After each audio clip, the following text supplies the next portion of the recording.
Spiritual Sunday from the Boca Raton Kabbalah Center. Just a quick thought from Monica Berg. Fear is not an option. So I just happened to open to this page. We are all balanced between two powerful forces, the positive and the negative. Kabbalah teaches that the positive draws us towards transformation. The negative feeds our ego, fulfills our desire for instant gratification. So what does negative mean? If you think, because negative has a different connotation to different types of people. But I think if we all defined it as positive means that it enhances us, our life, and moves us forward in our spiritual evolution. I think people could see that in a different way. The negative would be the detrimental things to ourself. Whatever, who wants anything detrimental? Right? Because sometimes negative can go too far. We think, well, especially if you define people out there as negative. And then you don't want to think of yourself as negative like that, because that's where the opponent will take you right there. But if you're thinking that every decision we make and every action we do either is advantageous to us, moves us forward progressively, more long-lasting fulfillment, and every reactive thing that we do is actually creating a detriment to the person who does the action. Not negative, because negative can mean, for them. No, what we're talking about is for the person who does the action. So the person does the reactive thing, disconnects themselves from the light in that moment, then it's detrimental to themselves. So now we look at it differently. So then when she says the negative feeds our ego because it's self-centered and our desire for instant gratification. Both of these forces are significant for our spiritual development. While the benefits of positive force are self-evident, the negative force gives us the opportunity to choose the direction of our lives. The positive force is our inherent perfection, and the negative side presents challenges that help us bring our perfection into the world. So like we've learned from Kabbalah 1 forward, that every challenge, every piece of darkness that we find ourselves in, confusion, stress, fear, guilt, shame, what have you, is actually the light that's hiding inside that illusionary darkness. Now, there's no such thing as eternal darkness. Look at the world. Look at the physical world. Where is there eternal darkness? You can walk into places that, let's say, no human being has ever been before. Some cave in the middle of who knows where. You light up just a little match or just like a cigarette lighter. Does the darkness overwhelm the light? Or even that small amount of light transforms the darkness into illumination. So if that's true with like a match or a flame or a lighter, how much more the infinite power of the light of the Creator? So this is the beauty of what the center is teaching us, is how we can derive greater light, how we can reveal greater light from our potential in everything that happens to us. And the beauty of that, as we said a few weeks ago when we talked about the light as the original cryptocurrency, if you're depositing in your spiritual account more light because you shined more light from your soul out to the world through the uncomfortable actions of sharing, transformative sharing, then that light goes in your account. And then when your soul, with your tikkun or karmic process, whatever it decides is the right thing that each of us need next, it draws from that light account, the light cryptocurrency, and it makes things manifest. In fact, where did that challenge come from in the first place? Kabbalah 1, class 2.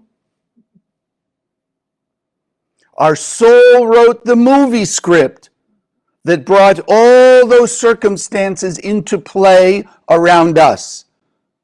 Because as we say in different way, who's the center of your universe? Who is the only person that's common to every experience you ever had since you can remember? Just me. So then in that spiritual movie, we are each the center character, and our soul writes the script. So it brings the right people at the right time, turns our head the right moment to see something. I had somebody who was just telling me, they're walking through the parking lot after grocery shopping, and they saw two people having some kind of argument. And right away, and thank goodness, he's been around long enough. As he's pointing to them, he's looking at them and said, those are bad people. He starts to say like they're no good. And then he realized, no, his soul was bringing him those people in that kind of circumstance so that he could realize he still has judgment in a bad way. So then he was able to shift it. But if, like most people out there who don't learn here in the center, if he had just seen it, say, oh, that's a bad person. And I guarantee you, if you asked 1,000 people around, they probably mostly agree. They're fighting, so it can't be good. It's got to be bad. Then they miss the opportunity to reveal more of their soul's light. They miss the opportunity, if you will, to defeat the enemy. We call it the opponent, but it's here, not out there. And then have victory. And that victory moves them one step forward in their spiritual evolution, their spiritual growth, from whatever level of revelation of light and all the blessings, happiness, peace, prosperity, protection, whatever, to the next level up. Because as we're going to talk about also again, we are filled with 100%. 100%. So we cannot be completely happy nor blissed out if we're not revealing 100%. We can be happier. We can be more at peace. We can be less stressed and things like that. But we can't be 100% until we get to the 100%, the finish line. American football, if you catch the ball on the goal line of the other team, if you don't run 100 yards, you can run 99 and a half yards, still not a touchdown. The goal line is 100 yards away. So the same with us. Our goal is 100%. So even if you've gotten to 99%, it's great and wonderful and appreciate and enjoy, but don't think that's the end of your journey. All right, so let's do our affirmation. Yes. For those of you online, those of you here, we want to constantly remind ourselves and grow into our potential. So here we go. So we're going to say it together. Consciousness is everything. I raise my consciousness today to see the miracles and wonders of life. I commit myself to behave with greater love, compassion, kindness towards all human beings. That's one of the most fundamental ways of growing and evolving spiritually. I mean, think of somebody, we're going to get there today. Think of somebody you don't like. Nobody here can think of somebody you don't like. They just love everybody. So you think of somebody you don't like. Could you not have and it doesn't mean you have to hang out with them or go talk to them or like that, but could you not have more compassion for them? Just simple. Couldn't you just shine from however many miles away you are from them? Couldn't you just shine, envision a beam of light going out of your heart and soul in the vibration of compassion, reaching their heart and soul? That's it. We could all do that. So let's see how that's going to work. So we want to talk about exclusivity, but maybe in a different way. Because, over the years, you'll hear about, the exclusive club, the VIP lounge, first class on a airplane or things like that. It's exclusive. So let's see, and I'm not trying to judge those in that way, but I want us to think consciousness is everything. So we think of that, and we usually think of it in a good way. Okay, that's the exclusive club. Of course, let's just go with it because I'm going to give all the secrets away in the first minute. So let's go like this. So in the Zohar, it says in the section called Ki Tisa, if you want to look it up, verse 54, because I want to start with this idea. The Zohar, you and I know, unless you're brand new to this, that the Zohar is the most powerful instrument, conduit of the light of the Creator. Which is why years ago I think it was 89, we started to print the small version of a section of the Zohar so everybody could carry one in their pocket. Right? Like we've talked about now since October 7th, in the last 5 months, we've distributed, with your support in the Zohar project, almost 500,000, almost 5 times as much as we did in a whole year. Because we know, unfortunately, pain and suffering wakes people up to seek out the light of the Creator. So it says, the Zohar was channeled into existence. Nobody in this world created or wrote the Zohar. We put it in writing, or Rav Shimon Bar Yochai 2,000 years ago put it in writing, but he didn't write it because it's the blueprint of the universe. So metaphysically, metaphorically, the Creator wrote it. And just was dictated to Rav Shimon so he could write it down. But it says he was with a group of 10 people. And it says in this verse 54 that because those 10 people had unity, love for each other, pure love, unconditional love, that conduit was strong enough and capable enough that the light of the Zohar from the endless could flow into this world, and through them, essentially, that Rav Shimon could have it written down. So it's only through unity are we able to have the instrument of ultimately the light of the Messiah, the light of heaven on earth, the light of peace on earth, whichever name, utopia, nirvana, whatever name you want to give it. It's only through the light of the Zohar, because everything comes from the Zohar. Judaism, Islam, Christianity, Buddhism, Hinduism, all the isms out there. Math, physics, quantum physics, medical science, psychology, also based in the Zohar. It's the blueprint of creation. But the only reason that it was able to be channeled in this world was unity and love. So that I want to start with, to keep that in our mind. Now, you remember the basic story, and those of you who are newer, the Zohar teaches us that the Bible is true on a literal level, but on a literal level, you cannot live the true teachings that we would call Kabbalah, the spiritual laws of the universe, because it's written in a coded way. And the Zohar is what unlocks the code, so we can live what these people did to create the miracles. And unfortunately, with that opponent in our head, you read the Bible, and those people that you, let's say, look at and revere in the Bible, you go, wow, miracle makers. And we think we could never do it. But the beauty of what we learn here in the Kabbalah Center is the system they use to create miracles. So like anything else, I have a cell phone. If I copy, so to speak, the way this cell phone was set up, then I can get the same thing as the smartest, richest, most powerful, wisest person on earth gets out of the cell phone. Yes or yes? Yes. All I have to do is follow the same system. Thank you. Good answer. The right answer, too. You got the, yeah, exactly. Okay, so in the Bible it says, in the first chapter of Genesis, there was one being in this world that we understand from Kabbalah 1 is just the vessel of the endless world. The vessel, or our soul, the one soul that was created in the endless world, was manifest in this world. Then it was split into Adam and Eve. So there was one unified being before Adam and Eve. Then it was split into Adam and Eve, and then eventually, because of what we did. Now remember, if it was one vessel and split into Adam and Eve, you and I are all parts of Adam and Eve. And then as that got split and split and split, we have 8 billion people on the planet, but we're all part of one still being of humanity. We have to keep that in mind. Now, as Adam and Eve, what did we do? We disconnected from the light. We decided we wanted to be smart. The tree of knowledge, good and evil. We weren't satisfied with just being connected to the tree of life,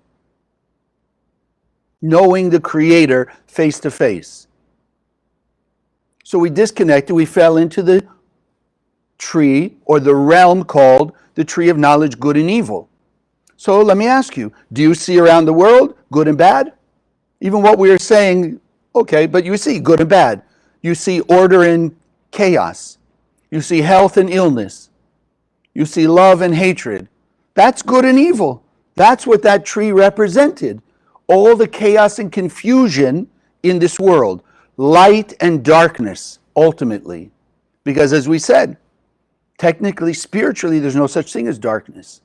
There's only light that we don't see. Light that we haven't revealed. But there's no darkness. No force of darkness. There's just like this. You cover my eyes, now it looks dark. You uncover your eyes and the light shows up because it's always light.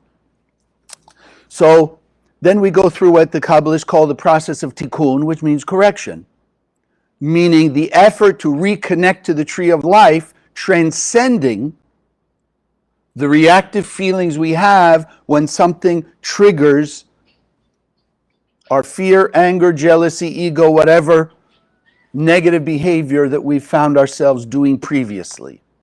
So about 2,400 years after Adam and Eve, we stood at the same moment. Spiritually, it was the same moment as Adam and Eve, you and me, looking at the two trees and making the decision.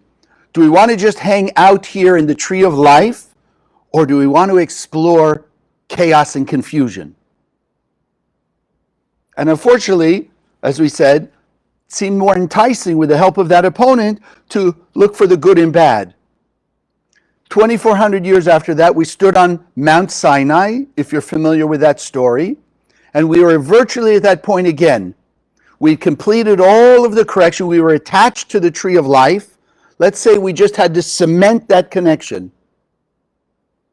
So the story goes, 40 days and 40 nights, Moses says he's going to go up the mountain. He's going to come down with the 2 tablets of what generally called the 10 Commandments, or in Kabbalistic terms, it's literally the 10 utterances. 10, if you will, pieces of advice, how to live a perfect life, how to live a completely satisfying life. Because if they were commandments, nobody should be able to steal. Because if it were really a commandment from the Creator, it would essentially have no free will, and the only choice we'd have is not to steal. But people unfortunately steal. So it's, like we were saying, it's a piece of advice. Stealing, person steals something, they're going to lose 10 times as much. Person doesn't steal, let's say in our case, they give more kindness, compassion, generosity, they're going to get 10 times in return. That's what it's saying, but still your free will. Your choice. So here we are standing there, and some of you may know more of the story, but in simple terms, we created something called the golden calf. You remember the story. We were looking for a replacement for Moses. Unfortunately, it was, even the Zohar explains, there were a group of people who felt, and this is what we're going to get into, unsatisfied, and therefore they were looking for their own Moses-like person. And that's what ultimately became the golden calf. But what's most important and what I would like to get across today, why? How could these people who left Egypt with Moses through the 10 plagues, they saw 10 of the most powerful miracles ever in history. 7 days later, they saw the splitting of the Red Sea, which I don't think any of us have ever seen, even a glass of water split in half, no less a huge body of water split. They saw that. Now they're on Mount Sinai. They hear the voice of the Creator virtually directly out of the heavens, out of the endless world. And within 40 days, they're asking for a substitute, the golden calf. So the Zohar explains, why did these people create what ultimately came death and pain and suffering again by dividing that group? And as we know, the Zohar came through unity. When you and I are unified, there's a great power. You know, I think it was Abraham Lincoln, no? A house divided against itself cannot stand, right? Okay, you get the idea. I don't have to go there. But I wanted to point out, what does the Zohar say? Why did these people do what they did? Because they felt they were being excluded from Moses' group. They felt they were being treated less than the people who were enslaved in Egypt. Because these people were those who, they weren't the slaves of Egypt at the time that there was the slavery and bondage, but they were the Egyptians who were just living their regular life. And then when they saw the miracles that Moses was creating in the name of the light, and the 10 plagues came, they decided they wanted to be part of that group. And they were, according to the Zohar, they were very wise people, very spiritually oriented people, whatever. But At that point on Mount Sinai, they felt they were being separated into two groups, excluded, almost like being made second-class citizens. And therefore, they just said, okay, we're going to go away from this group, give us our own leader. You have Moses, we want our own. And that sense of being excluded is what caused the dividedness of that group that was supposed to be unified and bring the end of the angel of death. And it started all over again. Started all over again. Because of what? A sense of excluded from the group, left out. Okay? Happens over and over. I don't want to go into all the details, but let me ask you. You ever felt excluded? Ever felt left out from a group, friends, business, meeting, whatever it is? No? Yeah. Okay. Here's the tougher part, though. Have you ever excluded anybody? And think of it, and of course that opponent in our head is going to put it for all the right reasons. They said something nasty, that's it. I don't want to hang out with them anymore. I exclude them from my environment in that way. Okay. So think, does it feel good? When you felt excluded, left out, felt good? Imagine you got 10 people, your friends, they're all going to have a party, and they didn't invite you, but you heard about the party afterwards. You feel really great? Yes, I love those 10 people. Or even in the moment, do you not feel a little resentment, a little hurt, a little something? Yes or yes? Yeah, of course you do, right? Okay, so that's what these people were feeling. And because of that, even in its simplest terms, and maybe this is a new way of thinking about it, what is death? The ultimate, okay, what is death? Think simple. Separation from life. Isn't it?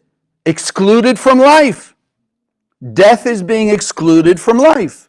A person that we say died, they're now excluded from life. It's sort of the ultimate. The ultimate. So the angel of death that has been given the job unwillingly, but given the job by us to take souls out of the world, is creating an exclusive club. Right? Look at the world. There are those who are living separate from those who die.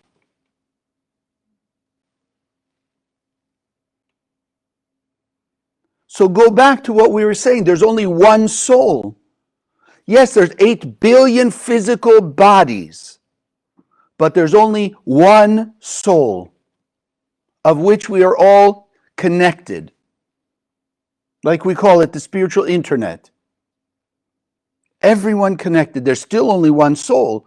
So when there's people who, part of our soul, that we say are on the other side of that veil called death, are they really disconnected from us? No. We may not see them. We may think in our brain they're disconnected from us, but the loved ones who've left the world, are they not still in your heart? So how can that be disconnected? And think from their point of view. From their point of view, aren't we excluded from their form of living? Because you and I would assume if you're here or you're watching us online, you believe the soul is immortal.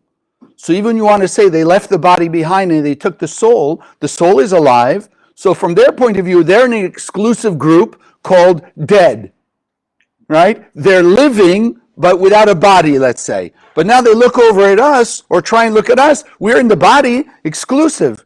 Soul alone or body and soul. Two separate groups. But you and I are learning how to transcend that. No, on a soul level, we're all interconnected. On a soul level, we're only one. And that's what we got to remember. If we want the end of pain, suffering, and death, like we said in the beginning, we have to go back to what Rabbi Shimon taught us. You want to channel the light? You want all this light of the endless world and eternal life? Have to be unified. There has to be love among us. Love among us. And that's where we got to go. we've got to realize that it's to our disadvantage to not connect to the light in people's soul.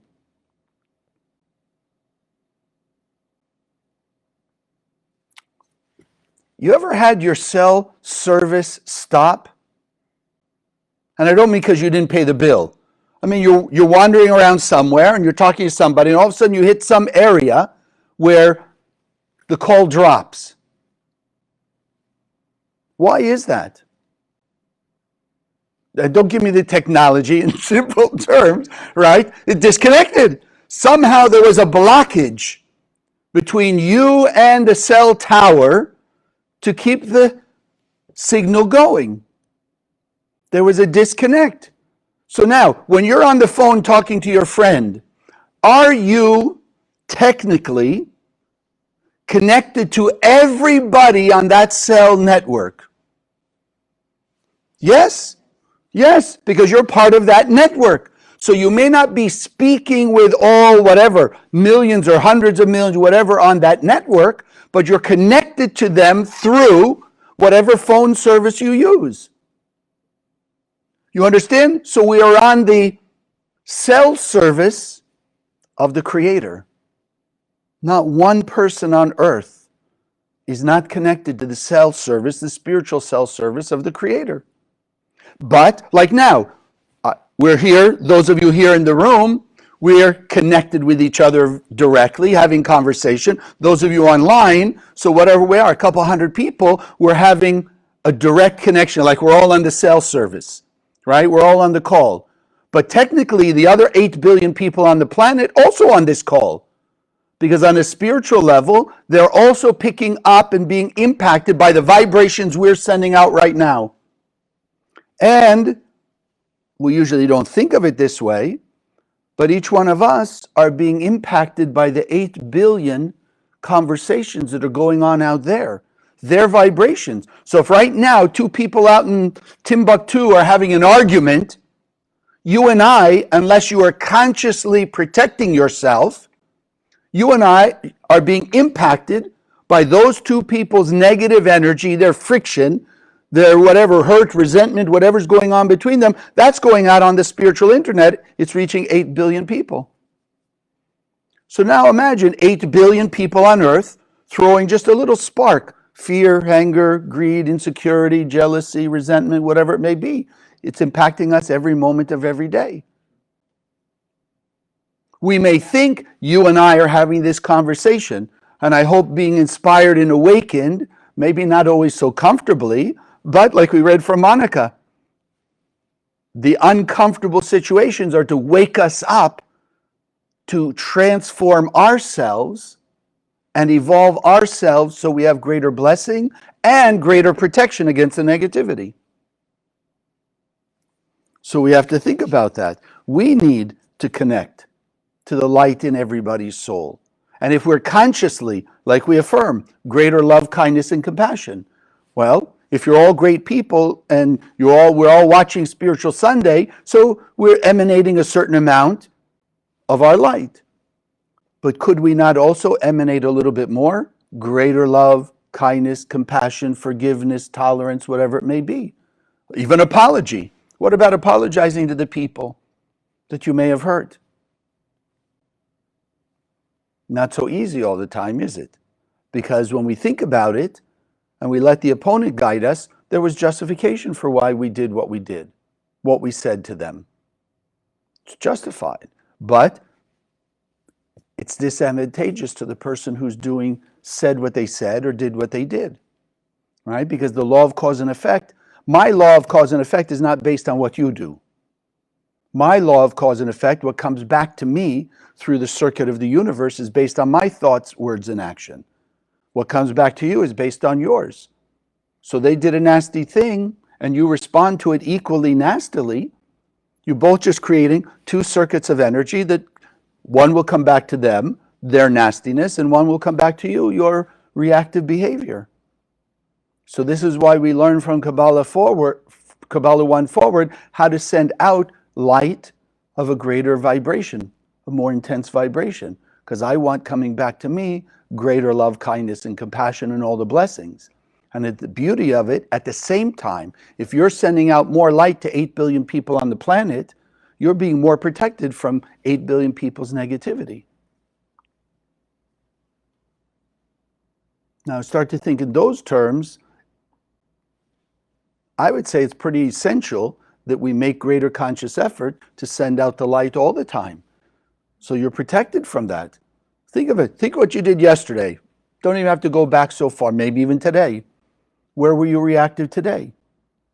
Think about that and understand that part of the influence, not excuse for, but part of the energetic influence that pushed you towards doing the reactive thing rather than having the strength to pause and do the opposite, the proactive thing, came from the 8 billion sparks of energy that were coming your way from those 8 billion people that had a little tiny bit of whatever your reactive behavior was. You reacted in anger. 8 billion people had been sending you a little bit of anger. And so you didn't take the moment to strengthen yourself to overcome that influence. You just kind of gave in, go with the flow. But unfortunately, those people who were sending out that spark already planted the seed, and it will come back to them, that seed of their anger. When you or I reacted, then we planted a new seed. And you can tell me all you want, but they did and they this, and it doesn't matter. Whatever seeds we plant is what comes back to us. You don't want negativity, don't plant negative seeds. It's not a difficult concept. It's just difficult because we're not used to it. So then we have to go back. So think about, do you want the totality of your blessings? Yes or yes? What's the answer? Thinking about it. Okay, good. Yes. Oh, good. Got the answer. Yeah, we all want the totality of our blessings, right? So we have to send out the totality of our light. Not a big deal. So think of those people that you've been excluding. Which people on earth, when you pray, whatever form, or if, most of us understand scanning the Zohar, the various meditations that we learn here in the center. But when you're scanning the Zohar and you're sending the light, which people have you been excluding? Because you understand exclusion, whether it goes back to Adam and Eve, whether it goes back to the Mount Sinai, where it goes to any form of destruction in the world. Why do you think there was any war? Any war, major war, minor war, personal conflict, any of that. Why? Sense of exclusion. Why do you react? Why do you react to any situation comes your way? You're feeling excluded. Right? You're walking into work, or let's not you. Joe Smith is walking into work happy, excited. He's got, his papers done or whatever. His project is ready to be finished, this, that, and the other thing. And then somebody says something or does something that pushes his fear button. At that moment now, when the fear's awakening in Joe Smith, even though the moment before he had a perception that his whole life was filled with light. He was happy, excited to go to work. He'd finished the project. He was going to turn it in. He knew it was going to mean a promotion, a raise, this, that, and the other thing. And somebody said something that pushed his wound, right, of fear. So at that moment now, what happens? He's feeling excluded from the light. Where did his happiness go? Where did his excitement go? No, a veil came down, so to speak, because his fear button got pushed. And all of a sudden, from Joe Smith's point of view, there's an exclusion. He's excluded from the happiness. He's now forced into the exclusive club of fear. And what does he want? He wants to get from the person he thinks put him in there, the exclusive club of fear. He wants to get from the person who said or did. He wants to take back his sense of peace and happiness. Inclusion, so to speak, meaning bring them into his environment.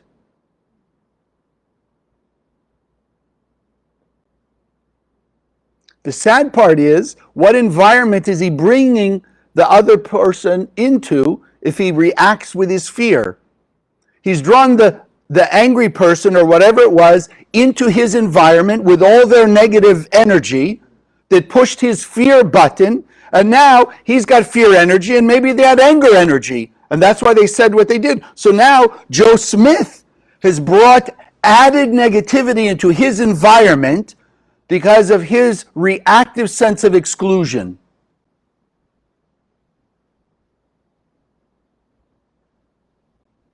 So think back, whatever it was you thought of earlier about being reactive today or yesterday.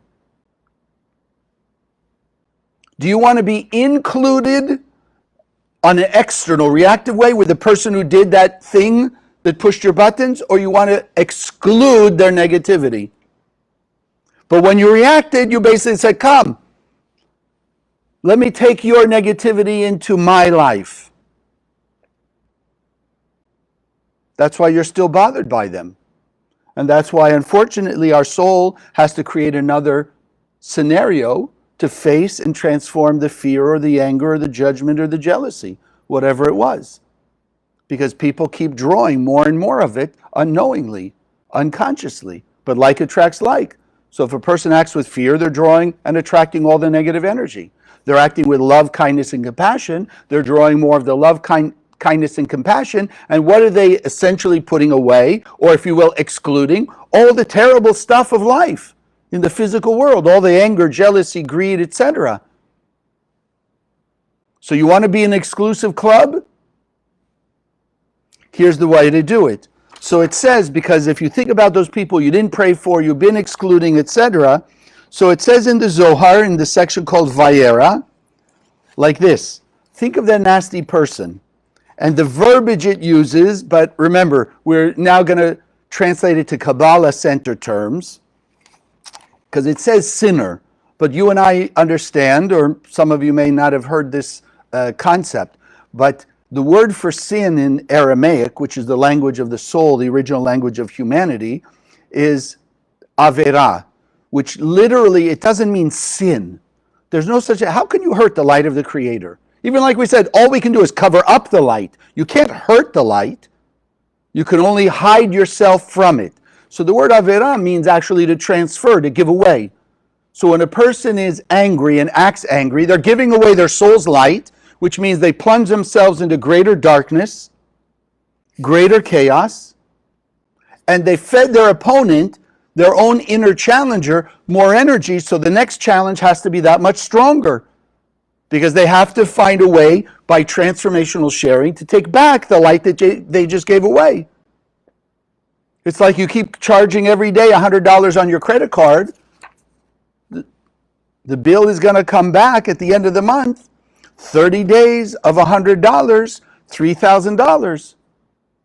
So every day you're charging, it's more and more. You charge once, you say, oh, I shouldn't have done that. And you stop, then the bill's only $100. Keep charging every day, the bill gets bigger and bigger. So our spiritual bill the same way. So it says in the Zohar, it behooves, it's good for us to pray for those negative people so that they will repair their negativity.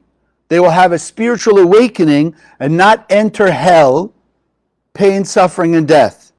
As it is written, and they continue, a person should never pray that the negative people leave the world. So if a person's praying for the death of murderers, terrorists, rapists, robbers, people like that, they're going against the laws of the universe. So no, they should pray, or as we'd say, scan and send light, that the light will take away the negative influence that's urging them to do those dastardly actions. If you wake up the soul of people, then they're going to do more love, kindness, and compassion and less of those negative things. And the beauty is, if we're sending light to 8 billion people, we'll do less of the negative things we do in our level. So we may not do all the really horrible stuff, but in our own level we do. Impatience, jealousy, ego, things like that. That's our level, but it's the same material as what they're doing out there with all the horrendous things. It's still their impatience, sense of exclusion, as we're talking about today. So it's through transformation that things will change. Even science tells us energy cannot be destroyed, only transformed. So if you have a person who's got negative energy surrounding them, because everybody's soul is filled with light, if they're surrounded in the negative energy, and a person tries to just get rid of them, even if it's on our level, you just exclude that person from your life, but you're also excluding them energetically, then it's the same thing over and over again. You didn't change the energy. But if you're sending light, and then while you're sending light and continue to send light, now you don't see them, hang out with them or whatever, you're still connected to the infinite light while you're keeping their present negative actions out of your environment. Two separate things. In traditional terms, they used to say there's a difference between the sin and the sinner. The person who's done the action and the negative action itself, like you and me. Think of one negative action that you've done, anger, fear, whichever, jealousy, greed, insecurity, like that. Is that really who you are? Should we now define you as that? Or you want to be defined as a pure and perfect being of light who just happens to, under the influence of the darkness of accumulated behavior, you acted in that moment with impatience, with jealousy, with anger or fear? Which do you want to be known by? The good or the bad? Forget you. What's the answer? Yeah, exactly. We are good people, not just known by, we are good people. So we have to start shifting our consciousness. So don't exclude those people. Include them in your energy system. But exclude them from the physicality is okay.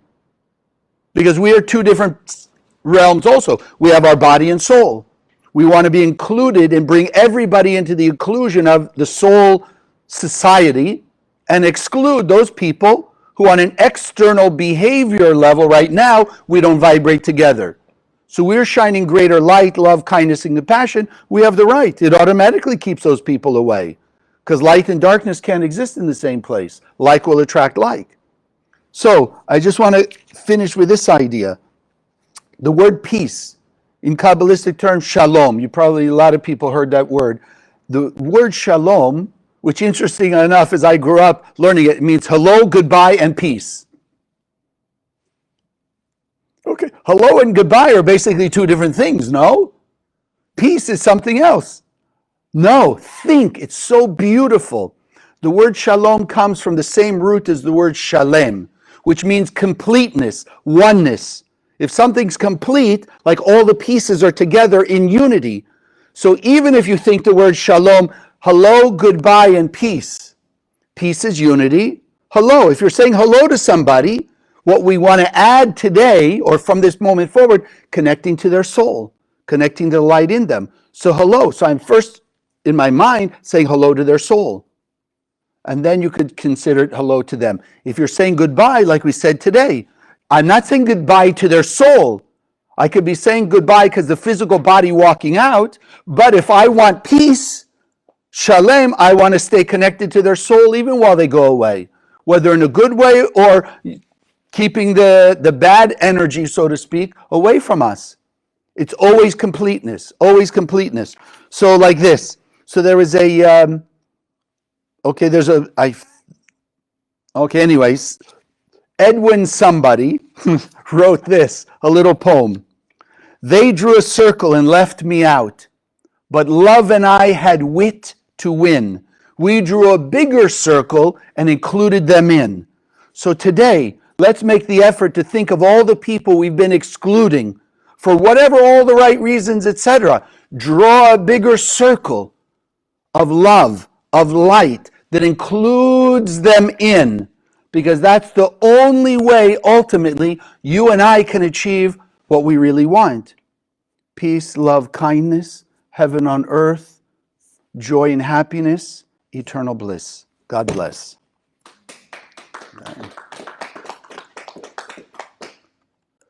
So before we do our meditation, let me just show you really quick. The Kabbalah Center, I believe, you don't have to believe, but I at least ask you to think about it, is literally the most exclusive club on earth. Inclusive club. Exclusive of the angel of death. We want to exclude the angel of death and all the chaos, but includes every human being on earth. You tell me, any other group, and again, I don't mean in a bad way, but even in a good way, whatever. The heads of countries looking out for the best for their country. The heads of religions looking out for their religion, whatever you want to say like that. Only the Kabbalah Center holds daily from its inception every human being on earth in the consciousness, in the praying, in the meditating, in the shining of light, and ultimately in the end of all pain and suffering and death. Because the Zohar is the blueprint of the universe. So there's nothing more inclusive of everything, every religion, color, race, form of science, whatever it is, nothing more inclusive. So here are just a couple things to show you quickly. So, okay, all right, here, you can see it, those here. This is one of the 72 names. Like every week we have a meditation on one of the 72 names, but some of you just understand how, just in fundamental terms, you can start to see some validation that the Zohar is inclusive of all spiritual systems. Mem He Shin, so if you think about some of the Eastern religions, the Mahesh Yogi, Maharishi Mahesh Yogi, and I forget what it means, whatever, the wise man or something along those lines, Mem He Shin, Mahesh. You have this one, Hey Resh Yud, Hari, as in Hari Krishna. Hari Krishna. And then this is one of my favorites because I think it's sort of universal. Aleph Vav Mem, one of the 72 names. But, as many of the Eastern teachings talk about, the sound of the universe. Om, Om. Just to show you three pieces of evidence that the Kabbalah Center, because of our lineage, because of our origins with true master Kabbalists all the way back in history through the Ari, through Rabbi Shimon Bar Yochai, to Moses himself. All inclusive, all inclusive. So we have to appreciate that fact. And like I told you, there's nobody else on earth whose mission is to spread the Zohar to every human being, to remove the angel of death, exclude the angel of death, bring into full manifestation the angel of life, so we have immortality. So your contributions, one, yes, I hope it's in appreciation of what we do here, but also it's to support all the spread of the Zohar and bringing people to Kabbalah, which is why we take this time to bless our offering. So it's a free will offering, whatever you'd like to contribute. Let me put it out here for those of you online. We'll do a short meditation on that, and then we'll do our meditation. Whoops. Whoa. We'll do it. Here we go. Then we'll do our meditation on the 72 names of today. That's the one I want. Okay. Okay, so just hold your offering in your hand. Those of you online, just close your eyes a moment. And then afterwards, you can go on the website to give. And meditate that it's reaching out to 8 billion people, touching their heart and soul, awakening them to behave starting in this moment with greater love, kindness, and compassion. So we first want to inject gratitude. Money is simply a vessel, a container for the energy we put in it, and whatever you put in it is what it will pour out many times over to you.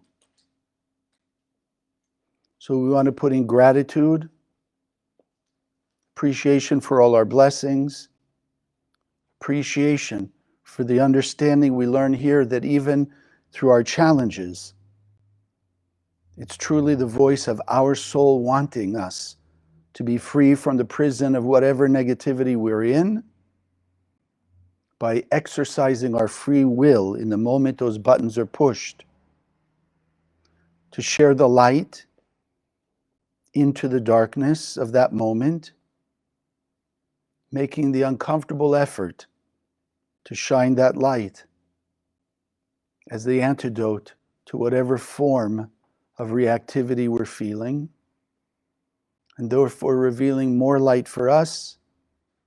That light goes out on the 8 billion person internet, spiritual internet, and awakens more light inside them and brings us greater protection against all the negativity that's flowing on that spiritual internet. And as enough of us are unified, we can shine out through this spiritual internet to the heart and soul of every human being enough light that we achieve the critical mass of light that is sufficient to take away all darkness, allow everybody to see in their own eyes the immediate impact of every action they do, and therefore more quickly, instantly, transform their negative actions to proactive actions, because they've seen and they feel the immediate effect that will come from those actions.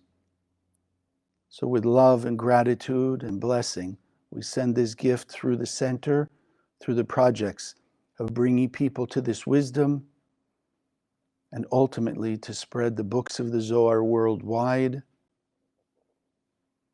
to end all pain, suffering, and death. And together we say, Amen. So we have one of our 72 names. Actually, I think I did put them there, but you can see them. Okay, keep going. There we go. The one we want to use today. This is one of the 72 names. And again, if you're not familiar, the Hebrew letters, in this case, Hey, Resh, Chet, the Hebrew letters are portals of light from the endless world. They are primordial. They are not a creation of any human being. They are light that when it came into the physical world took on these physical forms. In the same way, our body is not created by anyone. Even you think your parents and this and that. No, the body is formed on the vibration of your soul. The soul comes in through conception, and then as we're born or as we're developing inside, the body is taking the form based on the spiritual vibration of the soul and the tikkun process. So Hey Resh Yud in this, or Hey Resh Chet, are three energy forces that have these physical formations, so we can meditate on them. We can scan them with our eyes, so it enters into our soul. It's about plugging into the light. It's about connecting to the light in the heart and soul of every human being, as we spoke today, including all of the 8 billion pieces of the one soul to be unified. And in that unity, we can go back to heaven on earth, the Garden of Eden, utopia, nirvana, whatever name you want to call it, peace and unity forever. Hey, Resh, Chet. So just let those shapes be engraved in your mind's eye. The names Hey, Resh, Chet. And then if I can ask you, sit comfortably in your seat, feet flat on the floor. Hands comfortably in your lap. Taking a few deep breaths, breathing in through the nose. Hold the breath for a moment and exhale through the mouth. Creating a very conscious, deliberate circulation of the light of the Creator that's carried in the air we breathe, the very essence of our life. Breath and light. So as you inhale and hold that breath for a moment, let the light flow from head to toe, beginning the process of removing, as you exhale, the negativity, the tension, allowing yourself to relax peacefully into the light of the Creator, unblocking yourself, opening up every conduit of light that's in our being.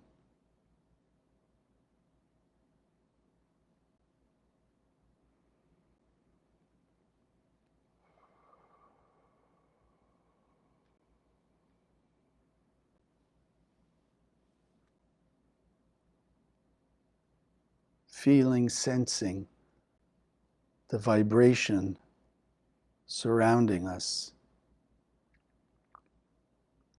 the unconditional love of the Creator,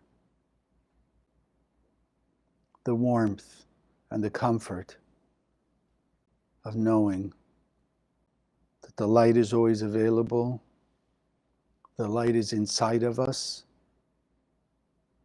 fills our soul, infinitely surrounds us.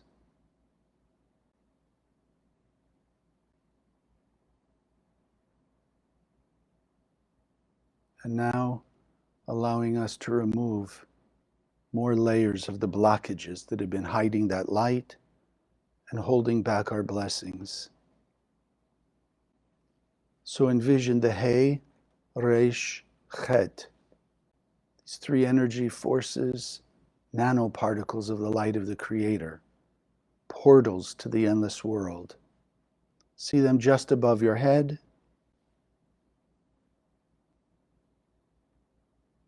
Glowing with this infinite light, unconditional love, the ultimate of clarity, that we are one soul, that we are pure and perfect beings of light.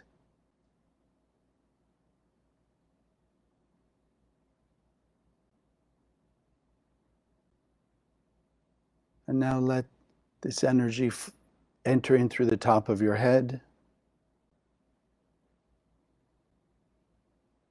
Let it enlighten the brain, the consciousness, the thoughts. He, Resh, Chet. Drawing light from the upper worlds, drawing light from your soul,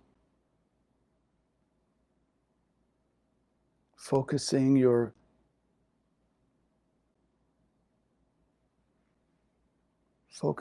hearing on the voice of your soul,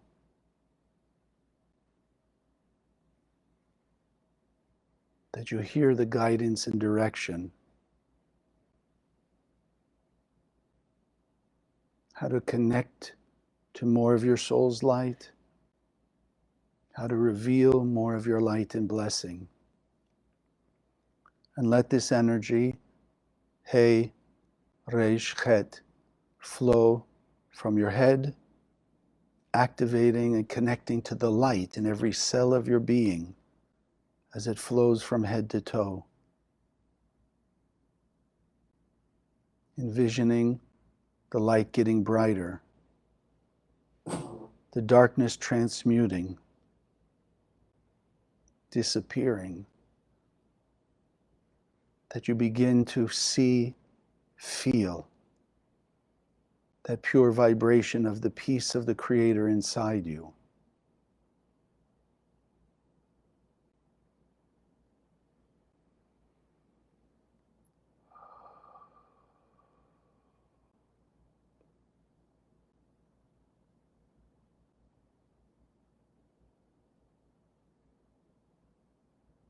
And now let's take a beam of this light, the He, Resh, Chet, the energy of plugging into the light. And let's send it out through our heart and soul to the heart and soul of every person on earth.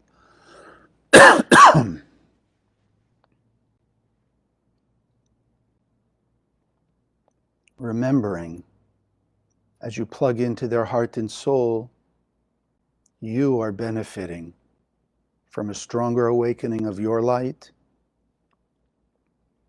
a greater sphere of protection and blessing expanding all around you. And as we send it with greater consciousness, with greater intention for the removal of all pain, suffering, and death, removing the negative influence of the opponent in the mind of every person on earth.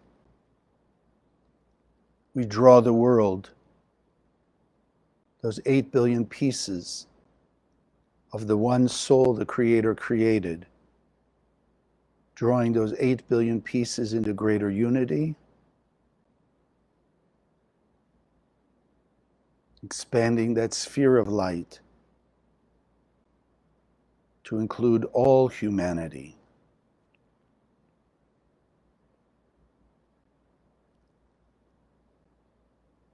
That all darkness is left out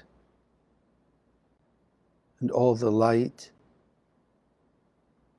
all the beings of light included in the sphere.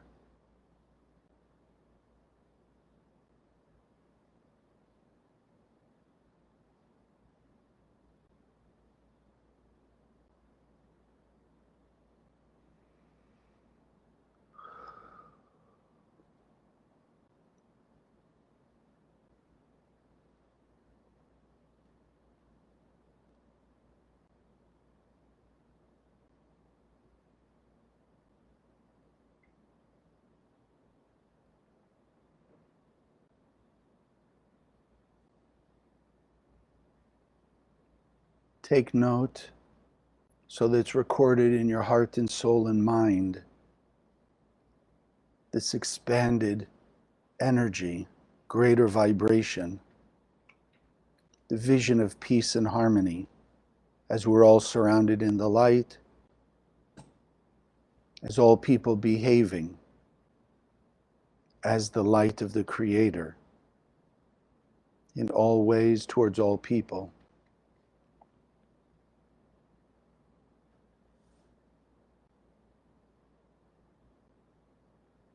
Strengthen your desire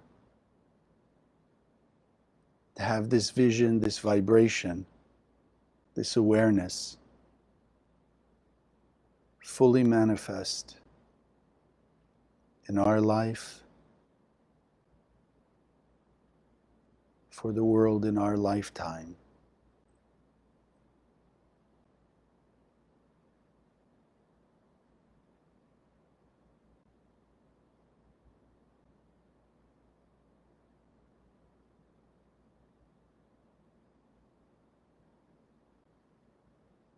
Allowing every person, as we are emanating this energy, to feel included in the sphere of light,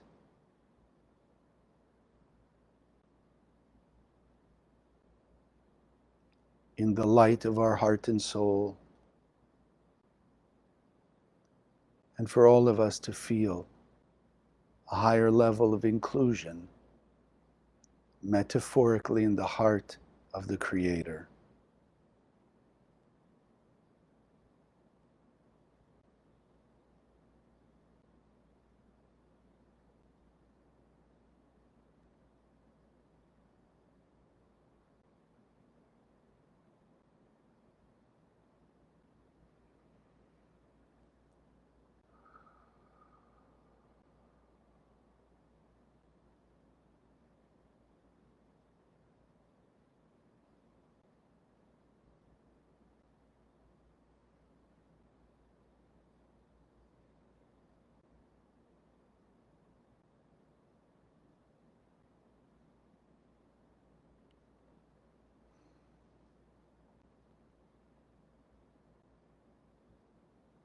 Remember what your soul has spoken to you.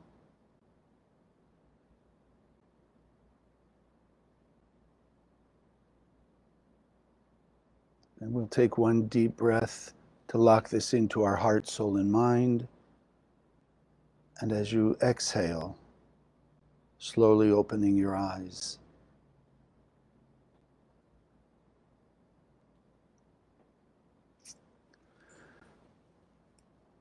Those of you out there in cyberspace, thank you for joining us from all around the world. Please take a minute as soon as we shut this off. Just go right on the Facebook page that you're watching and just push share on the video. Just let it go out to wherever it needs to go, to whomever is ready for it, that we can speed up the process of awakening and revealing the light that we just saw in our meditation, and speed up the process of removing all the pain and suffering and all the divisiveness. God bless, have a great evening, a great day, and an amazing week. Thank you for joining us. If you liked what you saw, subscribe to this channel that you'll be notified when we post new videos. Share the video with your friends, they can also benefit. And check out the website www.kabbalah.com. That's Kabbalah, for hundreds of articles and classes. Wish you an amazing day, and God bless.